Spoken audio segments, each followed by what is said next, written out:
საღამომშვიდობისა თქვენ უყურებთ აქტუალურ თემას. მე მაკა ცინცაძე ვარ, ჩვენი გადაცემის მოსმენა კი შეგიძლიათ რადიო პირველი არხის მეშვეობით FM 103 დაუწყოთ.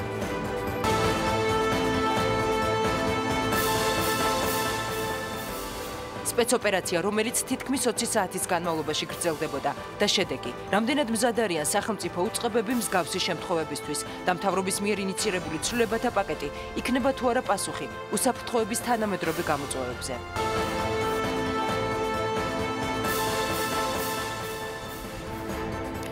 თითქმის 20 საათიანი სპეცოპერაცია დასრულდა, შედეგად სპეცდანიშნულების რაზმის ერთი წევრი დაიღუპა. დაღუპულის ოჯახს პირველი არხი რა თქმა უნდა უსამძიმრებს.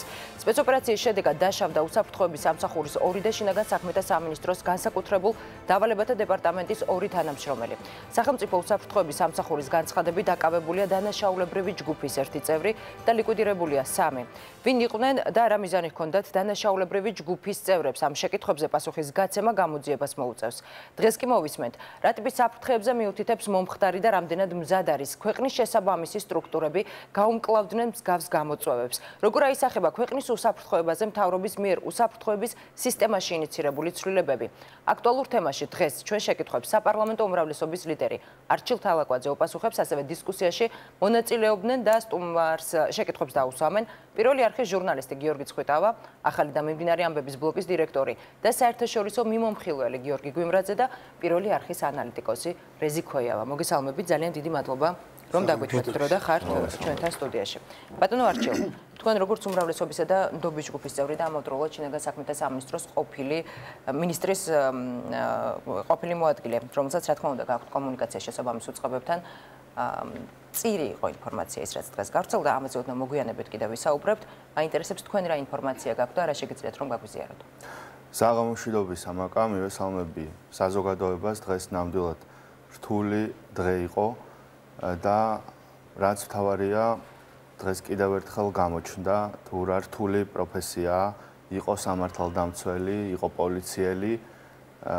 მნიშვნელოვანია პირადად ჩემთვის და დარწმუნებული ვარ, რომ ყველა ადამიანისთვის, ვინც თვალს ადევნებდა დღევანდელ მოვლენებს, რომ ჩვენმა სამსახურებმა, სახელმწიფომ და იმ ადამიანებმა, რომლებიც დღეს საზოგადოების უსაფრთხოების სადარაჯოზე იდგნენ, შეძლეს, რომ მოსახლეობის უსაფრთხოება დაეცვათ. შეძლეს ისე, რომ არც ერთ ადამიანს, არც ერთ მოქალაქეს, არც ერთ მოსახლეს არანაირი საფრთხე არ დამუქრებია და რაც მთავარია, დღევანდელი ოპერაციის ორივე მიზანი წარმატებით იქნა მიღწეული. პირველი, ეს იყო შეიარაღებული დაჯგუფების და ამ საფრთხის განეიტრალება და მეორე, ეს იყო შესაძლოა უფრო მნიშვნელოვანი, რა თქმა უნდა, ეს იყო მოსახლეობის და მშვიდობიანი ადამიანების უსაფრთხოების დაცვა, რაც ასევე წარმატებით მოახერხეს სამართალდამცველებმა. დღეს ვნახეთ სახელმწიფო უსაფრთხოების სამსახურის მიერ ჩატარებული, დამაჯერებლად ჩატარებული ოპერაცია, ვნახეთ კარგი კოორდინაცია შინაგან საქმეთა სამინისტროსთან, ასევე ნახეთ, რომ იქ ჯანდაცვის უწყებაც იყო ჩართული და სამედიცინო სამსახურების მოწოდების სიმაღლეზე იყვნენ. ნახეთ ასევე ჩვენი დედაქალაქის მიერ ახლად არჩეული მერი და დედაქალაქის მთავრობის განცხადება, როდესაც მათ ისაუბრეს საცხოვრისი დაკმაყოფილების შესახებ. პრაქტიკულად ხელისუფლების ყველა მხარე, ყველა პასუხისმგებელი უწყება ჩართული იყო დღეს იმაში, რომ ამ ორი მიზნის განხორციელება წარმატებით მომხდარიყო. მე როგორც შინაგან საქმეთა მინისტრის ყოფილმა მოადგილემ არ შემიძლია დიდი გულის ტკივილით არ მიუსამძიმრო ჩვენი კოლეგის ოჯახს, იმ სპეცრაზმელის ოჯახს, რომელიც დაიღუპა ამ ოპერაციის დროს. ეს არის ჩემთვის კიდევ ერთხელ ცხადი დადასტურება იმის, რომ სიცოცხლის და იმ თავდადებისთვის, რომელსაც სამართალდამცველები, რომელსაც სპეცრაზმელები, პოლიციელები იჩენენ, არანაირი ანაზღაურება არ არსებობს. ეს არის აუნაზღაურებელი საქმე, ამიტომ ნუ მოგვერიდება, ნურავის ნუ მოერიდება ნურც მედიას, ნურც სამოქალაქო საზოგადოებას, ნურც პოლიტიკოსებს, რომ თამამად გადაუხადოთ მადლობა იმ ადამიანებს, ვინც დღეს მოახერხეს და ესე დამაჯერებლად ჩაატარეს ეს ოპერაცია. დღესვე ვფიქრობ, კიდევ ერთხელ დადასტურდა, რომ კანონები, რომელიც მიმდინარე წლის განმავლობაში ჩვენ მივიღეთ სახელმწიფო უსაფრთხოების სფეროში, იყო საჭირო და იყო აუცილებელი. თქვენ გახსოვთ პოლიტიკური დისკუსია, რომ საქართველოს ჭირდებოდა უფრო გახსნილი, უფრო რბილი პოლიტიკა უსაფრთხოების თვალსაზრისით. ჩვენ მაშინაც ვამბობდით, რომ საქართველოს არ აქვს იმის ფუფუნება, რომ საკუთარი უსაფრთხოების სისტემის საფუძველზე და ხარჯზე გააკეთოს ექსპერიმენტები, გააკეთოს ის გაუმართლებელი ნაბიჯები, რასაც ჩვენი ოპონენტები ცდილობდნენ ჩვენთვის თავზე მოეხვიათ. საქართველოს არის საიმედო პარტნიორი გლობალური და რეგიონული უსაფრთხოების თვალსაზრისით და დღეს ჩვენმა ბიჭებმა, ჩვენმა სამსახურებმა, მინისტრი, სახელმწიფო უსაფრთხოების სამსახურის ხელმძღვანელი პირები იყვნენ იქ, კიდევ ერთხელ დაუმტკიცეს მოქალაქეებს, დაუმტკიცეს მთელ მსოფლიოს, რომ ჩვენ უსაფრთხოების დაცვა შეგვიძლია და ნამდვილად ვართ საიმედო პარტნიორი. მოგვიანებით გაცილებით ვრცლად ვისაუბროთ და უკვე ჩვენი ანალიტიკოსები და ჟურნალისტი ჩაგვერთვებიან. მე მაინტერესებს მანამდე დღის განმავლობაში ბატონო არჩილ სახელმწიფო უსაფრთხოების სამსახურის მხრიდან გაკეთდა ორი განცხადება. თქვენ თუ გაქვთ ინფორმაცია, ვინ იყვნენ ის ადამიანები, ტერორისტული ორგანიზაციის წევრები, როგორც ეს ბრიფინგზე იქნა ნახსენები წინასწარი ინფორმაციით, თუ დანაშაულებრივი ჯგუფის წევრები? მე ვფიქრობ, მე მოусმინე შეკითხვებს, რომელიც ჰქონდა მედიას, საზოგადოებას, რა თქმა უნდა, ეს არის ლეგიტიმური შეკითხვები და თითოეულს უნდა გაეცეს პასუხი. დარწმუნებული ვარ, რომ ასეც მოხდება. დღეს საზოგადოებას მივაწოდეს იმდენი ინფორმაცია, რამდენი ინფორმაციაც შესაძლებელი იყო, რომ საჯაროდ გახმაურებულიყო. პირველ რიგში კიდევ ერთხელ ვამბობ, ცალსახად შეიძლება ითქვას, რომ ეს იყო დანაშაულებრივი დაჯგუფება, ვინაიდან ისინი არ დათანხმდნენ მოწოდებას, რომ სამართალდამცველებს ჩაბარებოდნენ, არ დათანხმდნენ იმას, რომ მშვიდობიანად დასრულებულიყო დღევანდელი, ასე ვთქვათ, სამართალდამცველების და ამ დაჯგუფების პირველი კონტაქტი. ამის შემდეგ ჩვენ ვნახეთ, რომ მათ ცეცხლი გაუხსნეს, ჩვენ სამართალდამცველებს ცეცხლი გაუხსნეს სუსის და საპოლიციო დანაყოფებს, რაც რა თქმა უნდა პირდაპირ ადასტურებს იმას, რომ ამ ადამიანებს ჰქონდათ აგრესიული გეგმები და ეს ადამიანები რომ მშვიდობას და სიკეთეს არ ემსახურებოდნენ, ეს ჩემთვის და ვფიქრობ ყველა ადამიანისთვის უკვე არის ძალსახა. რაც შეეხება სხვა შეკითხვებს, მაგალითად იქ იყო დასმული კითხვა, რომ რატომ მაინც და მაინც დღეს, რატომ მაინც და მაინც ამ ვითარებაში დაიწყო ეს ოპერაცია. რა თქმა უნდა, შეკითხვები ბევრი შეიძლება დაისვას, მაგრამ მე პირადად დარწმუნებული ვარ, რომ ჩემს ყოფილ კოლეგებს აქვთ ყველა შეკითხვაზე პასუხი და ჩვენ უნდა გავაცნობიეროთ, რომ მათ ზუსტად მართლაც ოქროს შუალედში მოახერხეს დღეს ამ ოპერაციის ჩატარება. რატომ ვფიქრობ ასე? ვფიქრობ იმიტომ, რომ პირველ რიგში იმ დასახლებაში და ვნახეთ, რომ ძალიან მჭიდრო დასახლებულ ადგილას ჩატარდა ეს ოპერაცია და შემთხვევითი არ იყო ალბათ ის, რომ ეს შეიარაღებული დაჯგუფება სწორედ აი მაგ ადგილას, ამ ბინაში იყვნენ განთავსებულები. მათთვის დარწმუნებული ვარ მე, რომ დასახლებული პუნქტი იყო დამატებითი ფაქტორი თავდაცვისთვის და სწორედ ამიტომ იყვნენ ისინი ერთ-ერთ დასახლებულ უბანში მოთავსებულები. ამის საპირწონედ სუსმა და შინაგან საქმეთა სამინისტრომ მოახერხეს ოპერაციის ისე ჩატარება, რომ არც ერთი ადამიანი არ დაზარალებულა, ევაკუაცია ჩატარდა დროულად, ევაკუაცია ჩატარდა სწორი გეგმით და რაც მთავარია, ამ დაჯგუფების წევრებს არ მიეცათ შესაძლებლობა, რომ ერთი მშვიდობიანი ადამიანიც კი აეყვანათ მძევლად და თქვენ ალბათ წარმოგიდგენიათ, რომ მათ რომ ერთი მძევალიც აეყვანათ, როგორ სულ სხვა დრამატული და საშინელი სცენარით შეიძლება ეს მოვლენები განვითარებულიყო. ამის გარდა თქვენ ნახეთ, რომ პერიმეტრი ადამიანების უსაფრთხოება, დამატებითი სამსახურები, რომელიც ჩართულნი იყვნენ, ასევე მათ შორის მედიის მუშაობა ადგილზე, ამ ყველა მხარის უსაფრთხოება იყო სათანადოდ დაცული.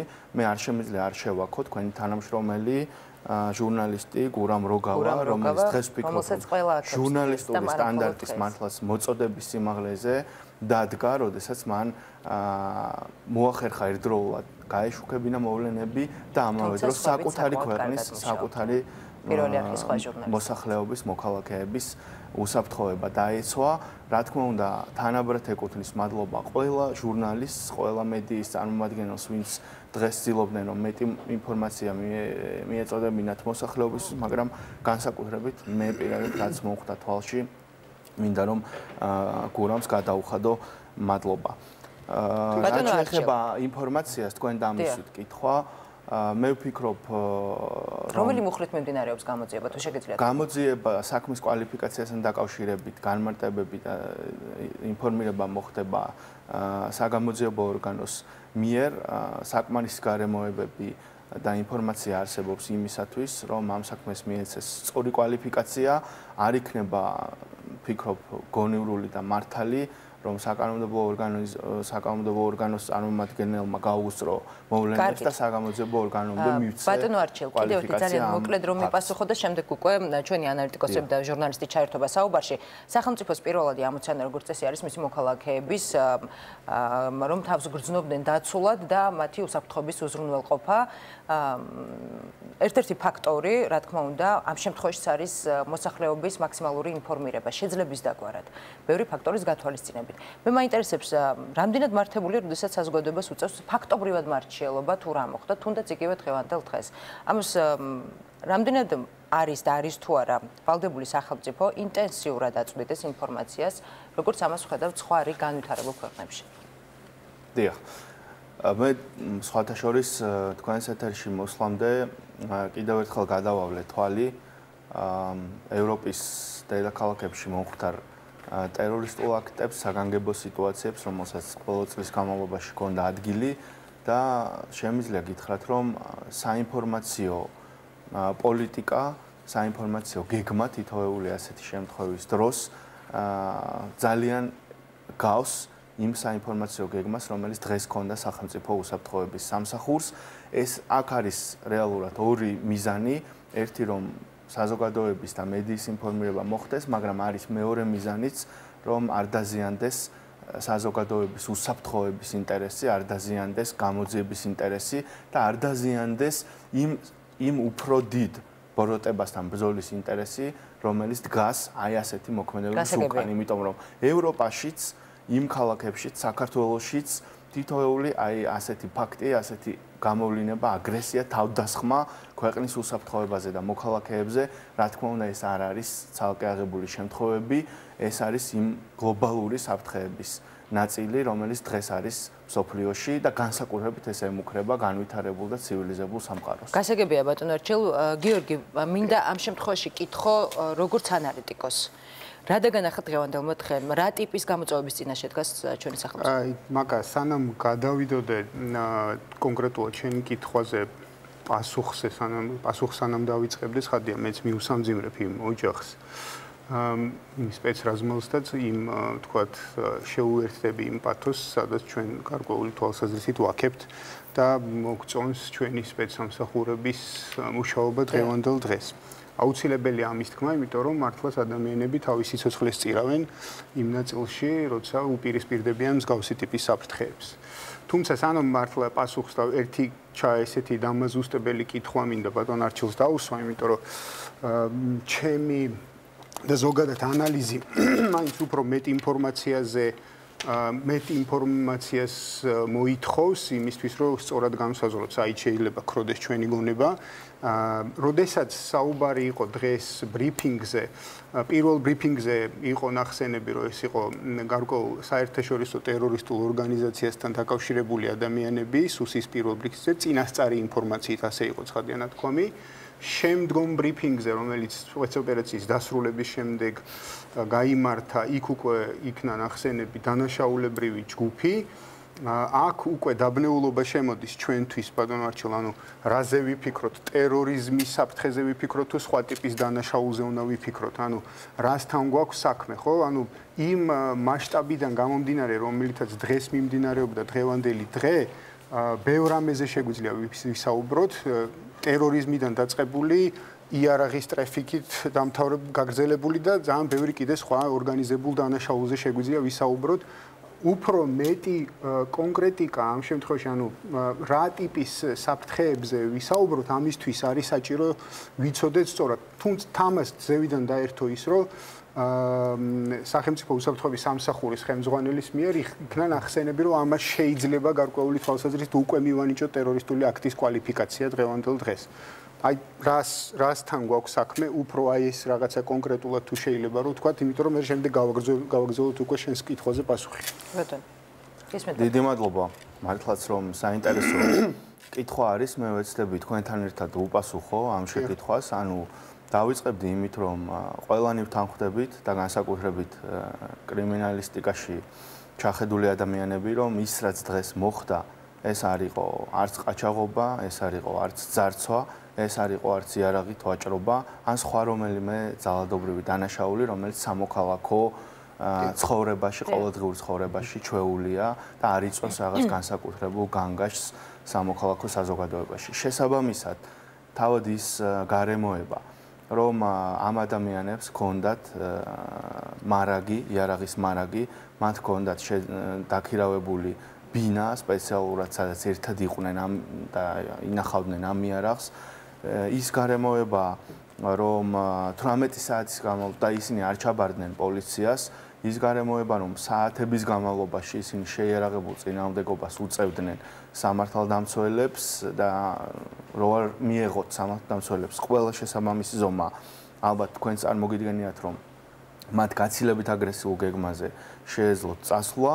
ამ ყველაფრის გათვალისწინებით, რა თქმა უნდა, ჩვენ შეგვიძლია ვისაუბროთ, რომ ეს დანაშაული ასე ვთქვათ, გაცილებით მასშტაბური და გაცილებით უფრო საყურადღებოა ჩვენი უსაფრთხოებისთვის, ვიდრე ეს არის ჩვეულებრივი კრიმინალი, კიდევ ერთხელ ვამბობ, რომელიც ევროპაშიც და მათ შორის საქართველოშიც ყოველდღურად ხდება.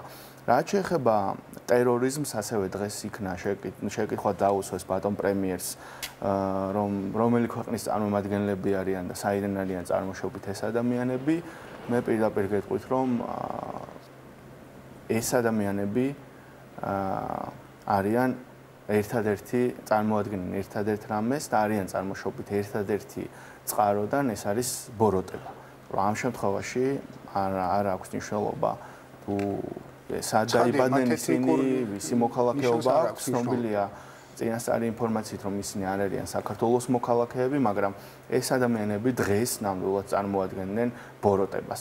ეს ბოროტება გაცილებით გარემოებებს თუ შევხედავთ დღევანდელ ფაქტობრივ მონაცემებს, ძალიან ახლოს დგას იმასთან, რასაც ქვია ტერორიზმი, რასაც ქვია ტერორისტული აქტი. მე კიდევ ერთხელ ვამბობ, როგორც საკანონმდებლო ორგანოს წარმომადგენელი თავს შევიკავებ, იმიტომ რომ კანონის დაცვის ალბათ პირველი მაგალითი სწორედ პარლამენტის წევრი უნდა იყოს, თავს შევიკავებ, რომ წინასწარი კვალიფიკაცია მივცეს საქმეს, მაგრამ აბსოლუტურად ვიზიარებ ბატონი ვახტანგ გომელაურის შეფასებას, ეს იყო სავსებით ლოგიკური კომენტარი და მე დარწმუნებული ვარ, რომ უახლოეს პერიოდში, უახლოეს საათებში კიდევ ერთხელ დადასტურდება, რომ ეს არ იყო ჩვეულებრივი დანაშაული და მეც დიდი ალბათობით ვფიქრობ, რომ ამ ყველაფერს კავშირი აქვს ტერორიზმთან და ეს ყველაფერი არის ტერორიზმის ნაწილი. მეორე არის, რა თქმა უნდა, გამოძიება. ჩვენ მივეჩვიეთ ბოლო წლების განმავლობაში საქართველოში, რომ სამოქალაქო საზოგადოებას, ბრალდებულების, დაცვის მხარეს, სასამართლოც ძალიან მაღალ სტანდარტს უყენებს სახელმწიფოს საგამოძიებო ორგანოებს და ბრალდების მხარეს, როდესაც საქმე ეხება ბრალდებას, კვალიფიკაციას საქმის და ამიტომაც მნიშვნელოვანია, რომ აქაც ჩვენ ვუჩვენოთ მაღალი სტანდარტი. დიახ, ეს ძალიან მნიშვნელოვანი იყო ამ კონკრეტული საკითხის დაზუსტება, იქიდან გამომდინარე, რომ ჩვენ ახლა ვთქვათ, მაკას კითხვაზე უფრო ადვილი იყოს პასუხის გაცემა. ცხადია, ის მასშტაბი, რომელი მასშტაბით ჩვენ ნახეთ ის შეიარაღება, შემდეგ გარკვეული კონტაქტები, რომელიც გამოვლინდა გამოძიების დროს და სპეცოპერაციის მიმდინარეობის დროს და ასე შემდეგ, გვაფიქრებინებს, ხო, მე გაწევა ეს არ არის. ბატონი არჩილისგან განსხვავებით უფრო მეტი თავისუფლება მაქვს თქვა ანალიზში შევიდე და უფრო თავისუფლად ვისაუბრო ამ საკითხთან დაკავშირებით, ამიტომ მივცემ თავს ამის უფლებას. გვაფიქრებინებთ ცალსახად, რომ ამ ადამიანებს ჰქონდათ გარკვეული კომუნიკაცია საერთაშორისო ტერორისტულ ორგანიზაციასთან ან მსგავსი ტიპის ჯგუფებასთან, რაც ჩვენს წინაშე ბუნებრივი აყენებს ეგრეთ წოდებული საერთაშორისო ტერორიზმის გამოწვევას. კიდევ ერთხელ ცხადად აყენებს, თუმცა ეს ყველას წინაშე, ყველას ჩვენ ამაში მონაწილეობთ, გულისხმობ იმას, რომ ჩვენ ანტიტერორისტულ კამპანიებში მონაწილეობთ სხვადასხვა ქვეყანაში და შესაბამისად ეს გამოწვევა ჩვენს წინაშე უკვე დიდი ხანია დგას, თუმცა დღეს აი ამ საკითხს ჩვენ შეიძლება ითქვას, თუ საბოლოო ჯამში ეს დადასტურდება, შეიძლება ითქვას, რომ ძალიან ახლოს შევეჯახეთ ჩვენს კონკრეტულ ქვეყანაში, როდესაც ადამიანები თქვათ, აქამდეც ქონიან ფაქტები, მაგრამ აი ეს რაღაცა განსაკუთრებული შემთხვევა იყო, როდესაც საცხოვრებელ სახლში, ბინაში, მსგავს ადგილას მოხდა ამგვარი ამბავი.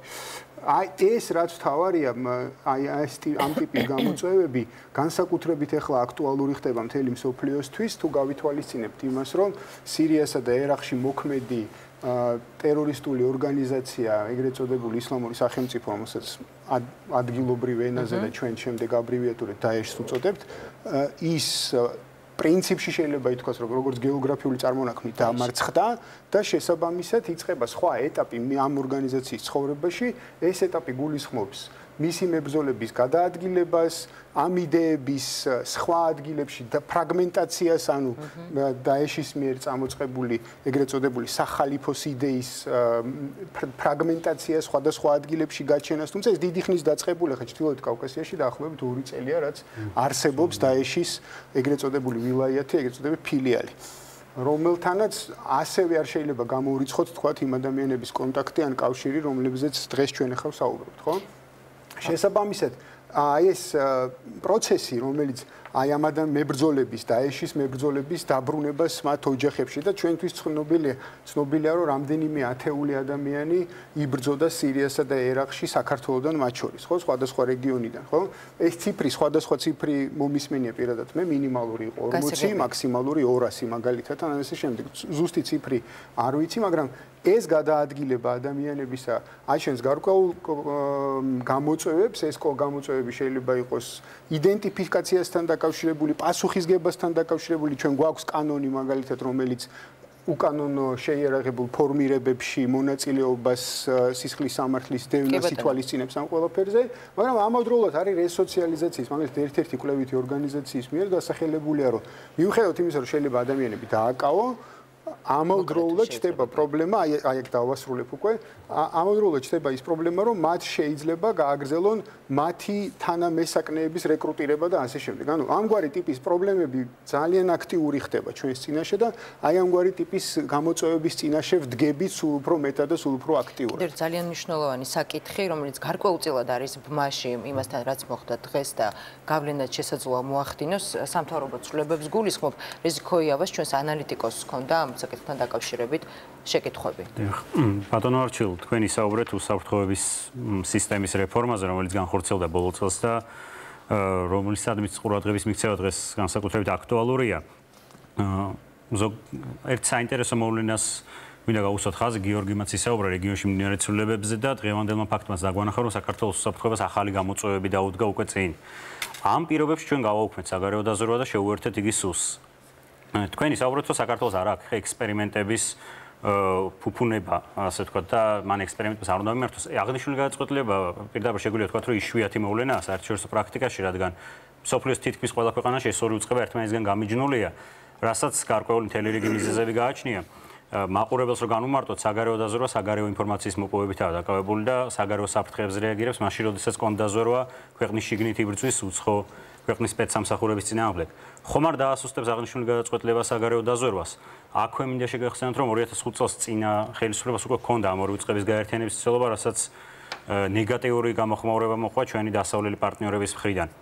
იყო თუ არა ეს გადაწყვეტილება, ასე ვთქვათ, რელევანტური დღევანდელ ვითარებაში, რამდენად მოხდა საერთაშორისო პრაქტიკის გაზიარება, რამდენად მოხდა ანალიტიკურ წრეებთან კონტაქტი და საერთოდ რა იყო ძირითადი მიზეზი საგარეო დაზროვის გაუქმების და მისი სუსტან შეერთების. დიდი მადლობა, მოკლედ ვუპასუხებ ISIS-თან დაკავშირებულ საკითხს, რა თქმა უნდა, ბოლო წლების განმავლობაში ამ მიმართულებით ჩვენი სპეცსამსახურების შესაძლებლობები დიამეტრალურად გაიზარდა, როგორც მომზადების თვალსაზრისით, ასევე საერთაშორისო თანამშრომლობის თვალსაზრისით. დღესაც სხვათა შორის გაჟღერდა, რომ თუნდაც აი ამ შემთხვევასთან დაკავშირებით გამოძიებას აქვს უფრო დიდი მასშტაბი, ვიდრე მისი გამოძიება მხოლოდ საქართველოს ფარგლებში, რაც ირიბად პრაქტიკულად სწორედ მაგას ნიშნავს, რომ ამ გამოძიებაში საქართველო მარტო არ იქნება და აი ამ კონკრეტულ შემთხვევასთან საქართველო ნამდვილად არ იქნება მარტო. ეს ერთი. მეორე, ჩვენ სტანდარტულად საუკეთესო პრაქტიკის თანახმად ვახორციელებთ ტერორიზმის წინააღმდეგ ღონისძიებებს. ეს არის 4 ძირითადი მიმართულება. პირველი ეს არის პრევენცია, საფრთხების პრევენცია, ეს არის იმ რადიკალიზაციის რისკების აღკვეთა, ეს არის სოციალ-ეკონომიკური ფაქტორები, სოციალური მედია და ასე შემდეგ. მეორე მიმართულება ეს არის დაცვა, უსაფრთხოების დაცვა, ეს არის კლასიკური მზაობა, თუნდაც დღეს რაც მოხდა, ეს არის სწორედ მეორე მიმართულების ფარგლებში. მესამე ეს არის დევნა, როდესაც ტერორისტულ დაჯგუფებებს, ტერორისტული ორგანიზაციების წარმომადგენლებს ხელს უშლით ფულის გათეთრებაში, კომუნიკაციაში ერთმანეთთან, ხდება ბაზების გაცვლა, ერთობლივი ოპერაციების დაგეგმვა და მეოთხე მნიშვნელოვანი მიმართულება ეს არის რეაგირება უკვე უშუალოდ მაშინ, როდესაც კრიზისული სიტუაცია დგება, როდესაც საჭიროა სამოქალაქო თავდაცვა, რისკების უშუალოდ მართვა, ადგილზე ჩარევა, ინტერვენციები და შემდგომ სამწუხაროდ, როგორც მაგალითად ევროპაში რამდენიმე შემთხვევაში მოხდა, მსხვერპლთა მხარდაჭერაც ძალიან მნიშვნელოვანია. ამ 4-ვე მიმართულებით ჩვენი სამსახურების შესაძლებლობები გაზრდილია, ეს არის ჩვენი დამსახურებაც და ეს არის ჩვენი საერთაშორისო პარტნიორების დამსახურებაც. შესაბამისად, რა თქმა უნდა, საფრთხეებზე მუდმივად მუშაობს სახელმწიფო უსაფრთხოების სამსახური და მათ შორის იმ ლოკაციებზე, სადაც ეს რისკები შედარებით მაღალია.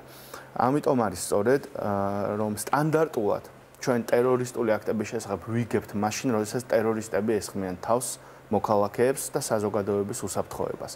დღეს რაც მოხდა, მე პირადად ესე ვაფასებ, რომ დღეს სახელმწიფო უსაფრთხოების სამსახური ერთი ნაბიჯით წინ იყო ამ დაჯგუფების მოქმედებებზე. მან დაასწრო მოქმედებებს, კითხვები დაისვა, რომ ეს სხვა დროს რატო არ მოხდა, მანამდე რატო არ მოხდა. შეგვიძლია ჰიპოთეტურად წარმოვიდგინოთ, რომ მაგალითად ეს ადამიანები ჯერ ეს ერთი ალბათ ყველა ხვდებით, რომ ერთად არ დადიოდნენ ქალაქში, ხო? როდესაც ერთ მათგანს ანეიტრალებ, დანარჩენი ორი რას აკეთებს ამ დროს? ანუ უამრავი ალგორითმია, ამიტომ მე მჯერა და ამას დავინახავთ ალბათ გამოძიების მომენტში, რომ დღეს ზუსტად საუკეთესო მომენტი იყო შერჩეული ჩარევისთვის. ხადია ბატონო არჩილ. რაც შეეხება მეორეს. აი ეს არის ზუსტად საინტერესო ამ შემთხვევაში. ალბათ აი ამ პროცესში განსაკუთრებით იყო რეზის კითხვა, იმიტომ რომ გავაგზავნო, განსაკუთრებით იყო ჩართული საგარეო დაზვერვის სამსახური, რომელსაც წესით გარედან უნდა მოეწოდებინა ინფორმაცია ადამიანების შემოსვლაზე, გასვლაზე, თქვა ის ინფორმაცია, რომელიც საჭირო იყო ამ ყველა სხვა ქვეყნების სპეცსამსახურებთან და ასე შემდეგ.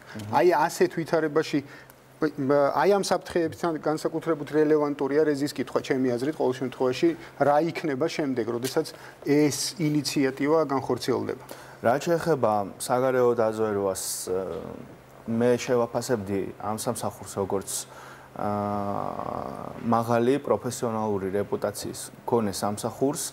მე არ ვიტყოდი, რომ საგარეო დაზვერვა უქმდება, ჩემთვის პირადად მნიშვნელოვანია ამ შემთხვევაში ფუნქცია, პრაქტიკულად ეს ფუნქცია გადაადგილდება ხედვა მთავრობის ასეთია, რომ ერთი ადგილიდან გადადის მეორე ადგილას, ჯერჯერობით პარლამენტში ჩვენ არ გქონია განხილვა იმ არგუმენტების, იმ მოლოდინების, რაც სამცველებას ახლავს თან, თუმცა აუცილებლად გვექნება ამაზე განხილვა, მათ შორის სავარაუდოდ ნდობის ჯგუფის ფორმატშიც.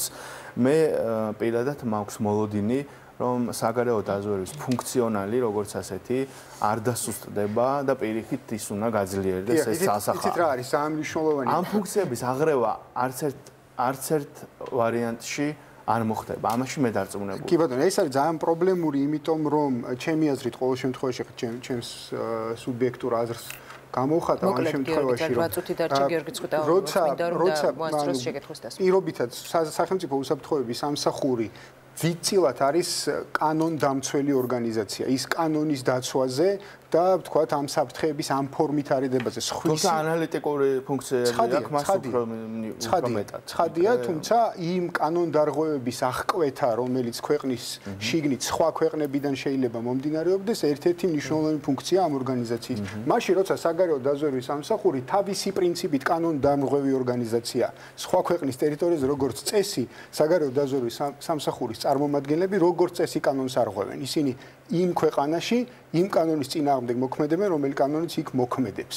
ეს რეალობა, ანუ ორი პრინციპულად განსხვავებული ინსტიტუციაზე ვლაპარაკობთ და მეორე რაც აქვე მინდა ვახსენო, რატომ მაგალითად თუ სადმე უნდა გავაერთიანოთ, მე არ მგონია რომ უნდა გავაერთიანოთ, მაგრამ თუ სადმე უნდა გავაერთიანოთ ეს ინსტიტუცია, საგარეო დაზვერვის ინსტიტუცია, ალბათ უფრო რელევანტური იქნება იმ პრაქტიკიდან გამომდინარე, რომელიც არის საერთაშორისო დონეზე, მისი გაერთიანება საგარეო საქმეთა სამინისტროდან. იმიტომ რომ ხშირ შემთხვევაში საგარეო დაზვერვის სამსახურები იყენებენ საგარეო საქმეთა სამინისტროს რესურსებს. და შემდეგ გიორგი ცხვიტავა, პირველი არხის ჟურნალისტი. მესმის, კი ბატონო, კიდევ ერთხელ ჩემთვის მნიშვნელოვანია რომ ეს ფუნქცია იყოს დაცული და სრული შესაძლებლობა ქვეყანას კონდეს ამ მიმართულებით მუშაობის, რაც შეეხება გაერთიანებას, როგორც გითხარით, ამას დაკავშირებით პარლამენტში ჯერ არ ყოფილა დისკუსია, თუმცა მე დარწმუნებული ვარ, რომ პრემიერ-მინისტრს და მთავრობას ამ ინიციატივის გაჟღერებამდე ჰქონდათ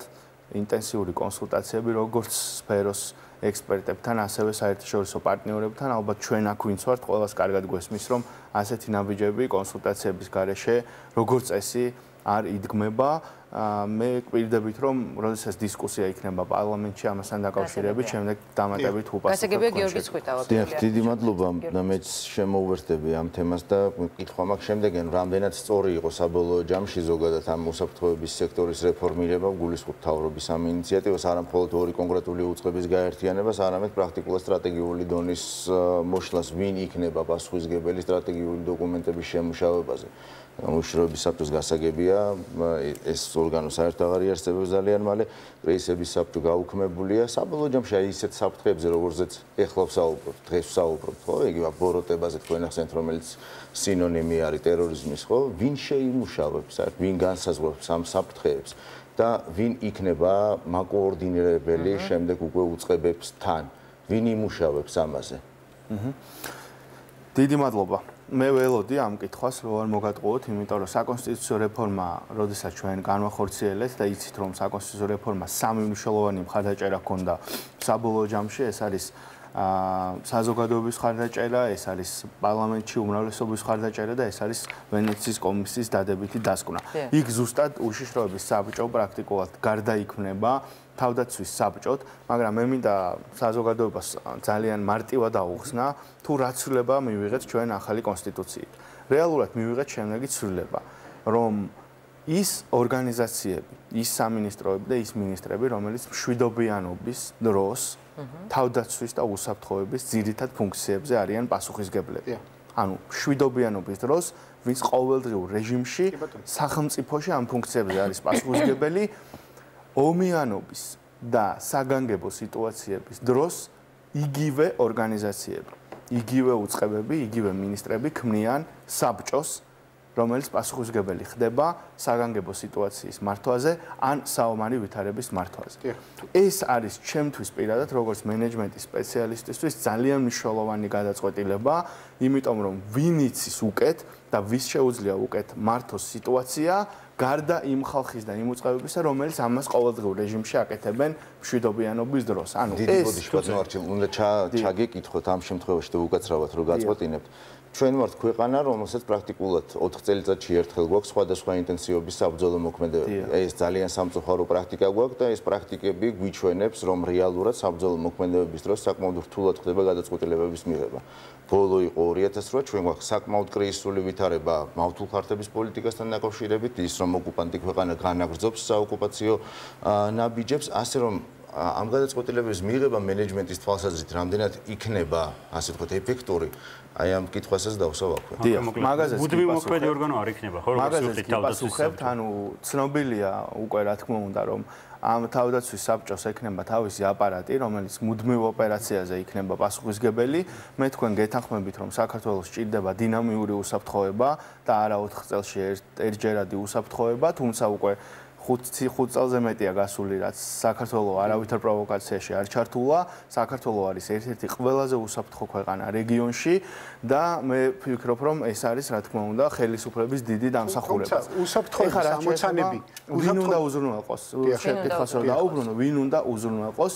მე შემიძლია ნებისმიერ მოცემულ შემთხვევაში გიპასუხოთ ამ შეკითხვაზე. მაგალითად, თუ საუბარია საზოგადოებრივი უსაფრთხოების რისკებზე და მათ აღკვეთაზე, ამას უზრუნველყოფს მიმდინარე და დინამიურ რეჟიმში სახელმწიფო უსაფრთხოების სამსახური. თუ საუბარია ორგანიზებულ დანაშაულზე, რომელიც საზოგადოებრივ უსაფრთხოებას უქმნის, ასე ვთქვათ, სერიოზულ გამოწვევას, ან რომელიმე კონკრეტულ დანაშაულზე მის აღკვეთაზე ან მასზე რეაგირებაზე, ამას აკეთებს შინაგან საქმეთა სამინისტრო. თუ საუბარია თავდაცვის საფრთხეებზე, ამას აკეთებს თავდაცვის სამინისტრო, თუ საუბარია ბიოლოგიურ საფრთხეებზე, ამას აკეთებს ჯანდაცვის სამინისტრო. ასევე კონკრეტულ მაგალითს გეტყვით, ჩვენ გვაქვს უკვე ახალი ტიპის მართვა, საზღვრის ინტეგრებული მართვის კონცეფცია. საქართველოს გადავიდა საზღვრის დაცვის ძველი გაგებიდან ახალ თანამედროვე კონცეფციაზე, რასაც ქვია საზღვრის ინტეგრებული მართვა.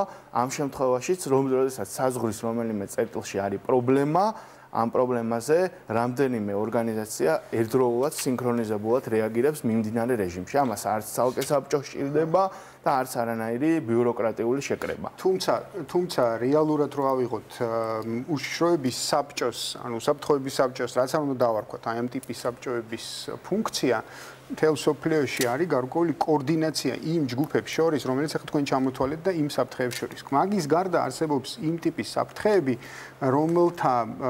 რომლებიც ცილდება თავდაცვის სფეროს, ხო? ეს არის ეკოლოგიური კატასტროფები, ეს არის მაგალითად განათლების სფეროში არსებული საფრთხეები, საითმივდივარ და ასე შემდეგ. და რაც თავარია, ეს არის კონცეპტუალური დოკუმენტები, რომელიც იქნება უსაფრთხოების სფეროში, მათი დიდი ნაწილი ხშირ შემთხვევაში პოლიტიკური დოკუმენტებია, გარკვეულ პოლიტიკურ მესიჯებს შეიცავს ხოლმე, მაგალითად უსაფრთხოების კონცეფცია, რომელიც განსაზღვრავს როგორც სტრატეგიასაც მოქმედების საფრთხეებთან, მოქმედების სტრატეგიას, ასევე მესიჯებს აგზავნის, რომ რას განვიხილოთ ჩვენ საფრთხეებად და როგორია ჩვენი რეაქცია, ხო? ანუ აი ამ პოლიტიკურ დოკუმენტს ვინ შექმნის? მაგალითად რო ავიღოთ ბრიტანეთში 2010 წელს შეიქმნა ამგვარი საბჭო, ანუ მანამდე არ არსებობდა სხვა ინსტიტუციური ფორმით ხდებოდა ამის არეგულირება, თუმცა იქ მიხვდნენ გადაწყვიტეს, რომ არსებობს კოორდინაციის აუცილებლობა და ვალდებულება და 2010 წელს შექმნეს ამგვარი საბჭო, არა პირიქით წავიდნენ ამ შემთხვევაში. ანუ აი ამ კოორდინაციას ვინ გაწევს ერთია და მეორე ვინ იმუშავებს კონცეპტუალურ დოკუმენტებზე, რომელიც აუცილებელია რომ სახელმწიფოს კონდეს ალბათ. დღეს არსებულ სამართლებრივ აი თავად კონცეფციასთან დაკავშირებით აუცილებლად უნდა დავამატო, რომ დღეს თუ ნახავთ, დღეს თუ მოვძებნით მაგალითად ეგრეთ წოდებული დავსერჩავთ ინტერნეტში, ჩვენი კონცეფცია არის 2012 წლის. 2012 წლის შემდეგ ძალიან ბევრი რამ შეიცვალა მსოფლიოში. მაგალითად იყო ყირიმის ანექსია, უკრაინის კრიზისი დადგა, ევროკავშირში პრობლემები დადგა, ბრექსიტი დადგა, ტრამპი აირჩიეს, სირიაში ის ხდება რაც ხდება. ანუ ეს ყველაფერი სად არის თავმოყრილი დღეს და ვინ მუშაობს, ეს არის ძალიან მნიშვნელოვანი. გასაგებია, ბატონო არჩილ გასმენთ და ბოლოს ამაში განაწილობრივ ვერ დაგეთანხმებით, იმიტომ რომ თავდაცვის სფეროში ჩვენ გვაქვს ახალი სტრატეგია, ასევე სხვა უწყებებსაც აქვთ განახლებული გეგმები, იგივე როდესაც კრიზისების საბჭოზე საუბრობდით თქვენ, პოლიტიკის დოკუმენტები ახალი არსებობს. მაგრამ მეორე არის თქვენი კითხეთ, რომ კოორდინაციას ვინ უზრუნველყოფსო. კოორდინაციას უზრუნველყოფს დღევანდელი სამართლებრივი ჩარჩოს ფარგლებში უზრუნველყოფს პრემიერ-მინისტრი. ასევე გითხარით, რომ ამ საბჭოს ექნება თავისი აპარატი, რომელიც მიმდინარე საქმიანობას უზრუნველყოფს. რაც შეეხება თემატურ პრეზიდენტთან უნდა შეიქმნას.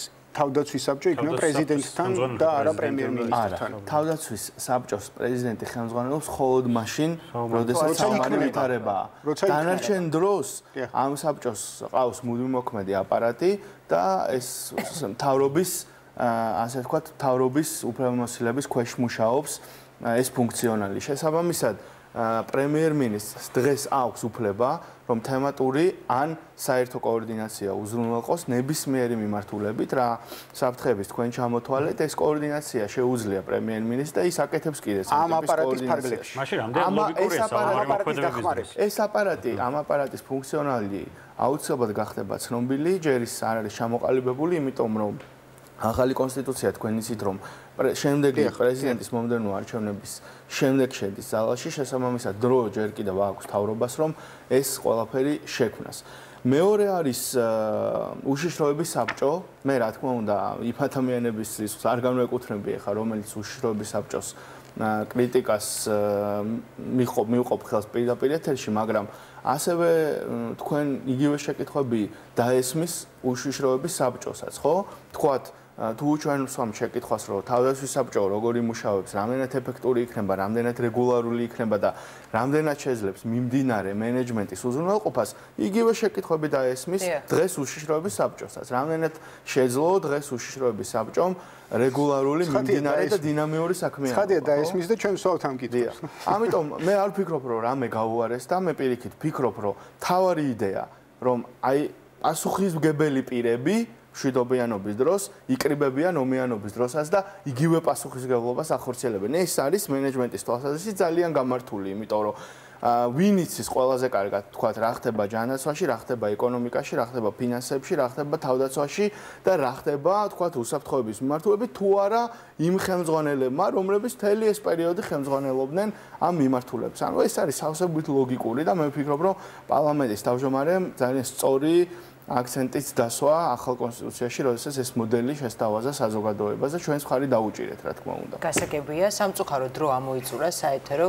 ძალიან საინტერესო იყო საუბარი, იმდენად საინტერესო, რომ მე ხმარია ფაქტობრივად მთელი გადაცემის განმავლობაში ძალიან დიდი იმედი მაქვს, რომ ბატონო არჩილ, თქვენ და თქვენც ბუნებრივია და თან არაერთხელ უახლოეს მომავალშიც გნახავთ სტუდიაში სტუმრად. და ბოლო შეკითხვა ძალიან მოკლედ რომ მიპასუხო და შემდეგ უკვე დაგემშვიდობებით სამთავრობო ცვლილებებთან დაკავშირებით მინდა გკითხოთ საკანონმდებლო ორგანოში. როდის უნდა ველოდოთ პარლამენტის საბოლოო გადაწყვეტილებას და ასევე ხობარ არის მოსალოდნელი გარკვეული თქვათ კორექტირება, თუნდაც გარკვეული მიმართულებით, განსაკუთრებით უსაფრთხოების ნაწილში. დიდი მადლობა.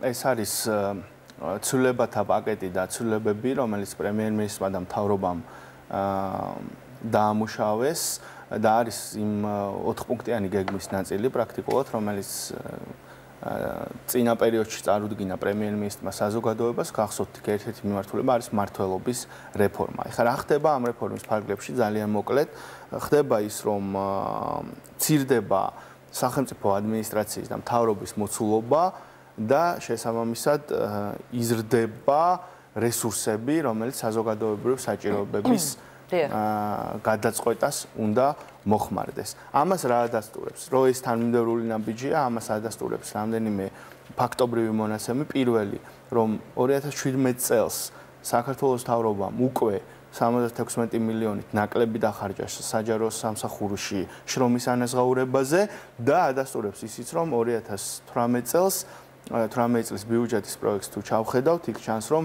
მთავრობის მიმდინარე ხარჯები 1.9%-ით არის შემცირებული. ეს კიდევ ერთხელ ადასტურებს იმას, რომ ბიუროკრატიის შემცირება, მმართველობის გაუმჯობესება, შიდა კოორდინაციის უზრუნველყოფა, ნაკლები ზომის მთავრობა და უფრო მეტი კერძო სექტორი, უფრო მეტი კაპიტალი, უფრო მეტი სამოქალაქო სექტორი. ეს არის არსი. არის თუ არა გარკვეული კორექტირება მოსალოდნელი? რაც შეეხება კორექტირებას, იმიტომ არსებობს მთავრობისა და პარლამენტის დისკუსიის ფორმატი, იმიტომ შემოდის ეს ყველაფერი პარლამენტში განხილვისათვის, რომ ბუნებრივია ჩვენ თითოეულ ამ ცვლილებაზე გვექნება დეტალური საქმიანი დიალოგი, ეხება ეს სამინისტროების გაერთიანებას, თქვა ენერგეტიკის სამინისტრო, იცით რომ ეკონომიკას უერთდება, გარემო სოფელს უერთდება, სპორტი, კულტურას და ასე შემდეგ.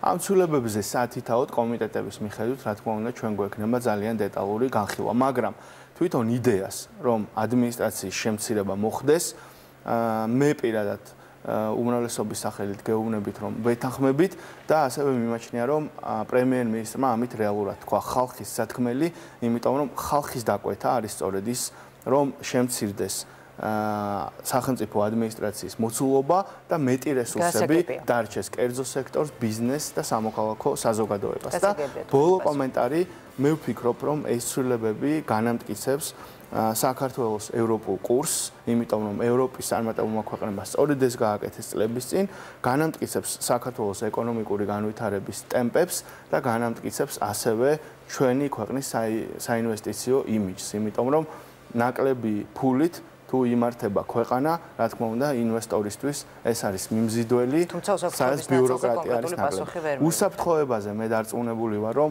როგორც კანონმდებლობაში ჩვენ არანაირი კომპრომისი არ გავაკეთეთ მიმდინარე წელს, ასევე მისი იმპლემენტაციის თვალსაზრისით არანაირი კომპრომისი არ მოხდება. საქართველოს უსაფრთხოება მხოლოდ და მხოლოდ გაძლიერდება, ეს ეთყობა უსაფრთხოების სამსახურის მუშაობასაც და ეს ეთყობა თავდაცვის სამინისტროს პოლიტიკასაც.